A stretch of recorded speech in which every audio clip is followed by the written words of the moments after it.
Fala galera, sejam muito bem-vindos a mais um vídeo. Hoje eu gostaria de falar um pouquinho com vocês a respeito das métricas da Netflix que acabaram de ser modificadas mais uma vez. Eles já tinham feito algumas mudanças, se não me engano em 2021, e agora eles mudaram novamente como eles medem o sucesso de uma série e isso acabou mexendo com todo o top 10 da empresa. Então, vamos lá!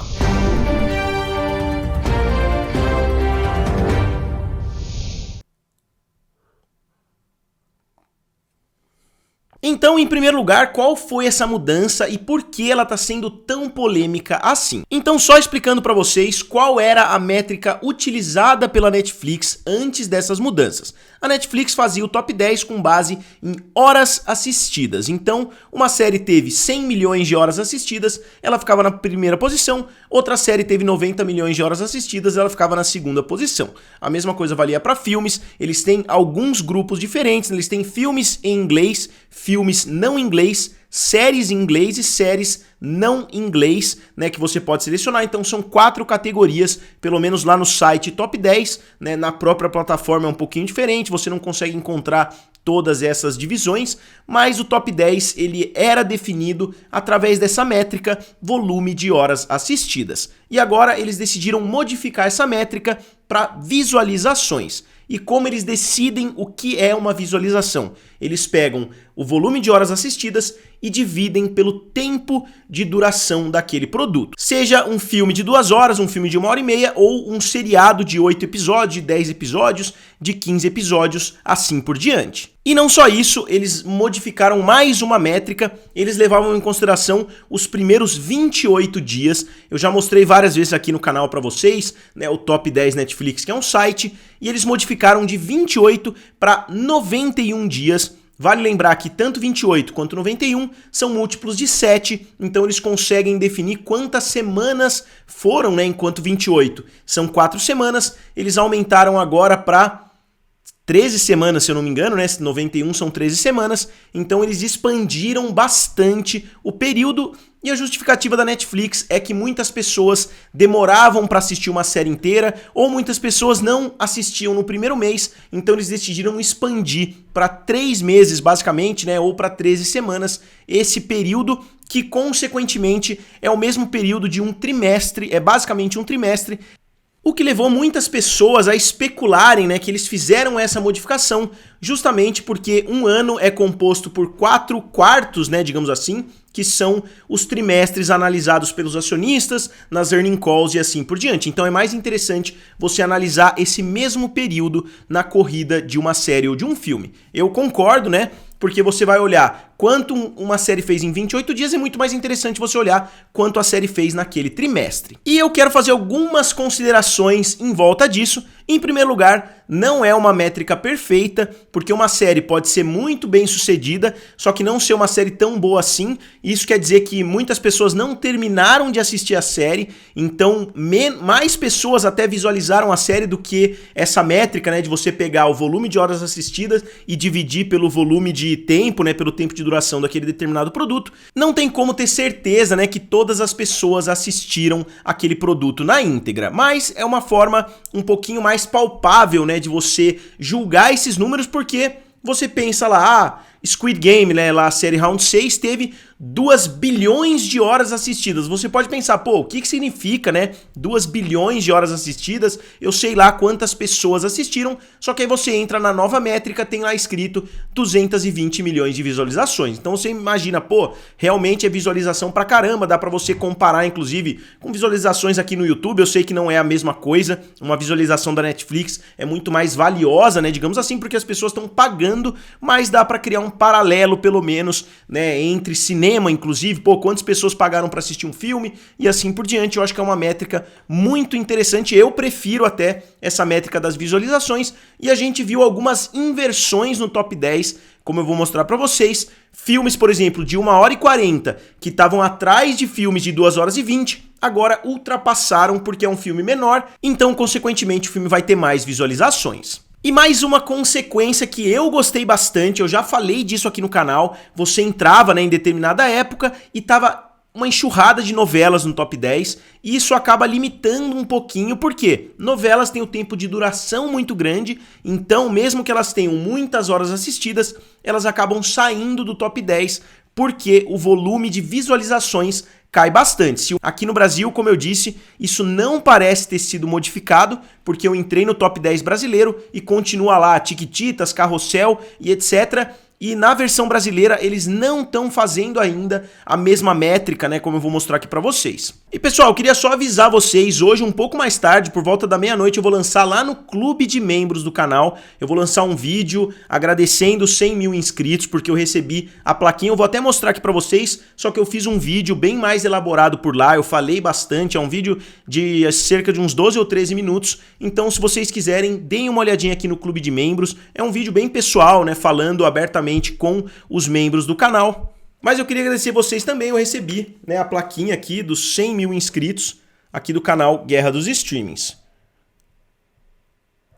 Espero que vocês consigam ver direitinho.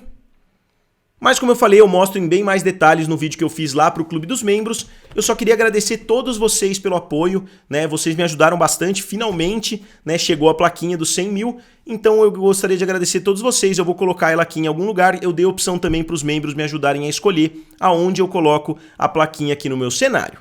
Então pessoal, aqui é o top 10 Netflix, ó, como vocês podem ver. Global Top 10, ou seja, o top 10 global. A gente tem aqui na primeira posição Never Have I Ever, na segunda posição Black Mirror, curioso que Black Mirror nem entrou na primeira posição, né? Uma série que estava sendo bastante aguardada. Depois a série Arnold, Our Planet, Fubar, que é a série do Arnold Schwarzenegger também, Tex-Mex, Manifest, Never Have I Ever, a primeira temporada, Amy Schumer e aqui mais uma, né? Terceira temporada de Never Have I Ever. Então, 3 temporadas diferentes da mesma série conseguiram entrar no top 10. Só que a métrica que está sendo considerada aqui é justamente essa daqui, ó. Porque se a gente for olhar, essa daqui tá tendo mais sucesso, se for ver, ó. Black Mirror, uma semana atrás teria ficado na primeira posição, porque fez 58 milhões de views de horas assistidas, né? Contra 56. Só que existe uma diferença no runtime, ou seja, existe uma diferença no tempo de cada uma dessas séries. O que levou a acontecer essa inversão aqui, né? 11 milhões e 500 contra 11 milhões e 300. Né? Então, aconteceu essa inversão já na primeira semana dessa nova métrica que eles colocaram em prática. E eles não estenderam isso para semanas anteriores, então essa métrica começa a valer a partir de agora. Se você voltar no tempo, eles não fizeram, né, esse recálculo, digamos assim, para reorganizar tudo, até porque seria meio caótico, né, se eles fossem olhar para trás. Então aqui vocês veem como era, né, nas semanas anteriores, 78 contra 76, ponto final. Não levava em consideração como agora, né, o runtime, né, que é o tempo que uma série demora, né. Aqui eu vou olhar também, como eu disse, TV English, vamos olhar TV Non-English. A gente tem aqui, ó, uma situação parecida, se vocês forem ver, várias situações parecidas, ó. 35 milhões, 57 milhões. Então o terceiro colocado teve muito mais horas assistidas, só que tem 15 horas de duração contra 6 horas de duração. Então a situação aqui inverteu completamente, mesmo que as horas tenham sido bem distantes, na verdade, 57 para 35. E aqui a mesma coisa se repete, 11 para 8, né, ó, 17 para 3, então o décimo colocado, só que com certeza se trata de uma novela, como vocês podem ver aqui, né, ó, 17,6 milhões, 1,2 milhões de visualizações, ou é uma série um pouco mais extensa, que acaba não aparecendo aqui, né, da mesma forma que a gente imagina. Então, parece que essa lista foi muito mais prejudicada. Como vocês estão vendo, né, os números estão muito mais caóticos, só que eles estão levando em consideração essa nova métrica aqui. Vamos dar uma olhadinha agora em Films English. Extraction, né, ó, o filme do Chris Hemsworth, é um filme de 2 horas e 4, 88 milhões de horas assistidas, 42 milhões de visualizações. Né, aqui o primeiro Extraction, 18 milhões, 9 milhões de visualizações, e assim por diante. E aqui dá pra gente ter ideia porque que é muito mais importante pra Netflix os seriados do que os filmes, porque o volume de horas, né, ó, se a gente olhar o quinto colocado, por exemplo, 5 milhões de horas, enquanto lá nas séries em inglês, o quinto colocado tem 24 milhões de horas. Então as pessoas passam muito mais tempo assistindo séries do que filmes na Netflix. Vamos dar uma olhadinha agora em filmes non-English, né, que é a última categoria aí que a gente ainda não olhou. You Do You, Black Clover. Então aqui a gente também vê algumas alterações, ó, como vocês podem ver. Horas assistidas, 14, 12, 6, 6. Aqui a gente já vê uma inversão, né, ó. 6.2, 6.6. Só que aqui o filme tem uma diferença de horário. Aqui eu já acho que é um pouquinho mais injusto, né? Você mudar a classificação só porque um filme tem 9 minutos a mais que o outro. Eu imagino que a Netflix vai começar a encurtar agora os créditos iniciais, porque as pessoas vão querer ter um runtime um pouco menor para conseguir ficar mais em cima nas listas. E aqui a gente tem outra situação aqui, ó. Mais duas, na verdade, né? Ó, 2.7, 3.3, aí 1.8 e 2.1. Então 2.1, obviamente, é mais do que 1.8, só que o filme é um pouco maior, né? 2 horas e 1 contra 1 hora e 35. E desculpem eu ficar bebendo aqui, é que eu tô tossindo bastante a semana inteira, então eu decidi tomar um chazinho aqui enquanto eu gravo. E aqui tem a Most Popular List. Antigamente bastava você rolar até o final que você encontrava essas listas. Agora você consegue encontrar aqui em cima, né, ó, Global Top 10 por país, e aqui a lista dos mais populares. Vamos dar uma olhadinha também nas mudanças que aconteceram, ó. Aqui a gente tem Bird Box com 325 milhões de horas, só que ela está atrás de The Adam Project com 281 milhões de horas. Foi o filme mais beneficiado dessa lista, porque com 1 hora e 47 de duração, ele acabou saltando da quinta posição ou sexta posição para a terceira posição, porque o filme Bird Box estaria acima, The Gray Man estaria acima, e Glass Onion, um mistério Knives Out, né, estaria acima também com 320 milhões. E esse filme foi justamente o mais prejudicado, porque é um filme de 2 horas e 20, ele caiu da quarta posição para a sétima posição. E aqui as duas primeiras posições não foram afetadas, né, ó, porque Red Notice, com 454 milhões de horas, ficou facilmente na primeira posição, enquanto Don't Look Up, com 408 milhões, ficou na segunda também, só que não ficou com tanta folga assim, né, ó. 171 milhões de views, só que é um filme de 2 horas e 23. Então foi também bem afetado por essa nova métrica. Aqui a gente tem agora filmes non-English, como eu falei para vocês.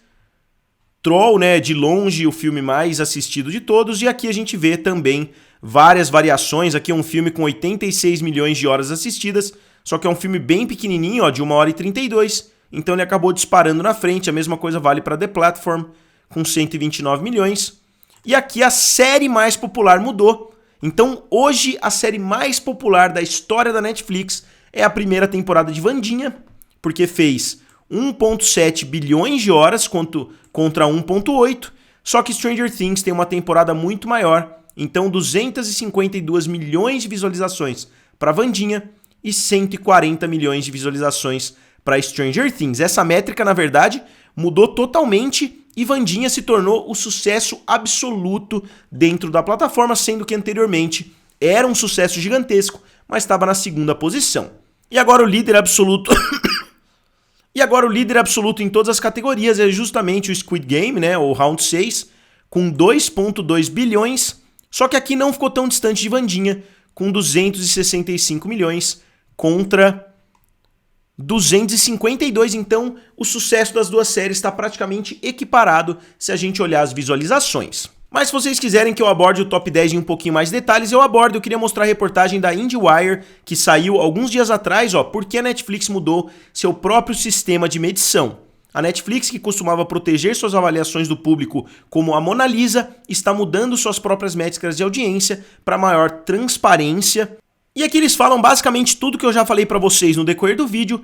Eu queria somente mostrar para vocês aqui, ó, o que a Netflix falou a respeito desse assunto. Ouvimos comentários de que fornecer apenas as horas visualizadas em nossas listas dos 10 principais era difícil de contextualizar, então nos últimos meses começamos a compartilhar as visualizações de um bom número de nossos títulos, ou seja, o número de horas visualizadas dividido pelo tempo total de execução. Isso provou ser uma métrica mais identificável para muitas pessoas, portanto, a partir de hoje, embora continuemos a mostrar as horas visualizadas por título, nossas listas dos 10 principais agora serão classificadas por visualizações. Também estenderemos o tempo de qualificação para nossas listas mais populares de 28 dias para 91 dias, visto que muitos dos nossos programas e filmes crescem significativamente com o tempo. Como sempre dissemos, não existe uma métrica de streaming perfeita, mas acreditamos que as visualizações combinadas com o total de horas visualizadas é uma boa evolução porque é ancorado no engajamento, garante que títulos mais longos não tenham vantagem, como é o caso das novelas que eu já citei, e permite que terceiros comparem o impacto relativo de filmes e séries. Então isso é o ponto principal: quantas pessoas assistiram um filme, quantas pessoas assistiram uma série. Nossa esperança é que, ao ser consistente e transparente sobre o que as pessoas estão assistindo, a Netflix possa oferecer a todos, consumidores, criadores, analistas e imprensa, melhores percepções sobre como é o sucesso no streaming em geral. Continuaremos a compartilhar dados mais granulares e específicos de título com os criadores e, como sempre, continuaremos a ouvir o feedback. Então é isso, essa foi a grande mudança de métrica. Muitas pessoas estão vendo como uma coisa péssima, como uma coisa ruim, como a Netflix tentando inflar os seus números. Eu nem acho que esse seja o caso. Os números eram muito mais inflados quando a gente estava falando em horas assistidas, porque 2 bilhões de horas assistidas eu acho que é uma métrica muito mais inflada do que você olhar realmente quantas pessoas assistiram aquele determinado produto. Eu mesmo já levava isso em consideração, eu já falei várias vezes aqui das novelas estarem com uma importância muito grande no top 10 da Netflix, muitas novelas estavam entrando, agora a gente vê que elas já estão sendo um pouco prejudicadas por essa métrica, o que eu acho que é bastante justo, porque se você deixa uma criança na sua casa assistindo Carrossel o dia inteiro, ela vai adicionar ali 20 horas para o Carrossel, sendo que você já teria assistido 3 séries diferentes nesse mesmo período. Então, com certeza, ele está balanceando um pouco melhor esse top 10 e eu acho que foi uma mudança positiva. Mas eu gostaria de saber de vocês o que vocês acham desse assunto e, como sempre, digam aqui nos comentários, curtam o vídeo e se inscrevam no canal. Valeu e nos vemos em breve.